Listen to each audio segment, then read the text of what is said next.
तलवारी तर सर्वांच्याच हातात होत्या, ताकदही सर्वांच्याच मनगटात होती, पण स्वराज्य घडवण्याची इच्छा फक्त शिवाजी महाराजांमध्येच होती.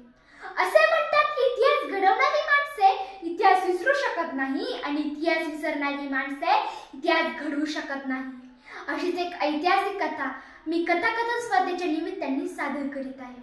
सन्माननीय व्यासपीठ, वंदनीय गुरुजन वर्ग आणि येथे जमलेले माझ्या मित्र व मैत्रिणींनो, मी स्वराली मनीषा संदीप रोळे, इयत्ता 5वी सावित्रीबाई फुले माध्यमिक विद्यालय राहुरी. आज मी आपल्यासमोर एक कथा सादर करीत आहे. त्या कथेचे नाव आहे स्वामिनिष्ठ शिवा. बाहेर मुसळधार पाऊस पडत होता आणि राजा आपल्या मनाशीच काहीतरी म्हणत होते. जगदंब जगदंब जगदंब. या सिद्धीला तर आता धडा शिकवायलाच हवा, तेवढा त्याचा शिवा येतो. राजा बोलावणं धाडले जी. हो शिवा, आम्ही असे ऐकले होते की तू आमच्यासारखा दिसतोस. आज आम्हाला प्रत्यक्षात बघायचं देखील आहे. आत्ता आलो जी, असा म्हणून शिवा आत गेला. राजांसारखाच रूप वेश केला, राजांसारखाच मिश्रात पीळ देत बाहेर आला. कसा दिसतो जी, असं म्हणून शिवा बाहेर आला. अरे शिवा, आशात आमचंच रूप बघितल्याचा भास होतोय. म्हणजे तो सिद्धी बी मला ओळखायचं नाही. आणि स्तब्ध झाले राजे. तुला कसे कळले की आम्ही आमचेच रूप घेऊन तुला सिद्धीच्या भेटीला पाठवणार आहे ते? राज, तुमच्या संगतीनं कधी दिसला तू या उगवय द्या की विडा भिडतोय त्या सिद्धीला. राजांनी शिवाला कडकडून मिठी मारली, कारण की त्यांना माहिती होते या उपर शिवाची आणि आपली भेट नाही. राजांनी सिद्धीला निरोप पाठवला, आम्ही तह करायला तयार आहोत. आणि सिद्धी म्हणाला, अब आया वह दख्खन का चूहा हमारे मुट्ठी में, हा हा हा हा. याच बातमीने सैन्य बेसावत झाले. याचाच शिवाजी महाराजांनी फायदा घेतला. एका पालखीत स्वतः राजे बसले व दुसऱ्या पालखीत शिवा. राजांची पालखी आडवाटेने विशालगडाकडे जाणार होती, तर शिवाची पालखी सिद्धीच्या भेटीला. सिद्धी तर वाटच बघत होता.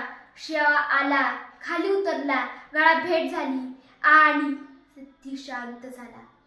चलिये राजे चलिये. पण त्याच वेळी तो संशय डोळे रोखले गेले होते.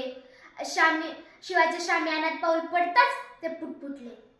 ये शिवाजी नहीं हो सकता. थबकल्या तिथे संशय उपस्थित सब वार झाले. सच सच बता, तू है शिवाजी? शिवा शांत झाला आणि म्हणाला, अरे हो, मीच आहे शिवाजी. त्याच वेळेस पहिला वार, दुसरा वार. पण त्याच वेळी सिद्धी वळाला त्या दोन संशय डोळ्यांकडे. तो होता अफजल खानाचा मुलगा फैजल खान.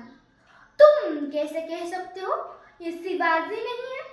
हुजूर, मैंने देखा है शिवा को अब्बाजान के कत्ल के वक्त. उस वक्त कृष्णजी भास्कर ने शिवा के मस्तक पर वार किया था.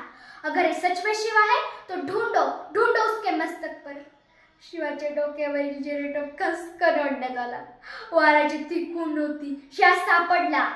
मरने से पहले आखिरी बार पूछ रहा हूँ, सच सच बताना, तू है शिवाजी? अरे, जन्माला जरी शिवा काशीद म्हणून जन्माला आलो असलो तरी मरताना शिवाजी महाराज म्हणून मरतोय. हे भाग्य काय कमी आहे का? आणि कोसळला शिवा. त्याचे होठ हलले, डोळे लवले, श्वासाने माती उंच उडाली आणि त्या मातीला तो सांगत राहिला, जा सांग माझ्या राजाला, शिवा मेला, मातीत मेला. पण सांग, नुसतं नाही मेला राज, मातीसाठी मेला, मातीसाठी मेला. तात्पर्य, निश्चयाचा महामेरू, बहुत जणांसी आधारू, अखंड स्थितीचा निर्धारू, श्रीमंत योगी. ज्याप्रमाणे शिवाजी महाराज अखंड स्थितीपर्यंत लढायचे, त्याचप्रमाणे त्यांचा मावळा शिवा काशीद यानेही लढून दाखवले. यालाच म्हणतात स्वामिनिष्ठा.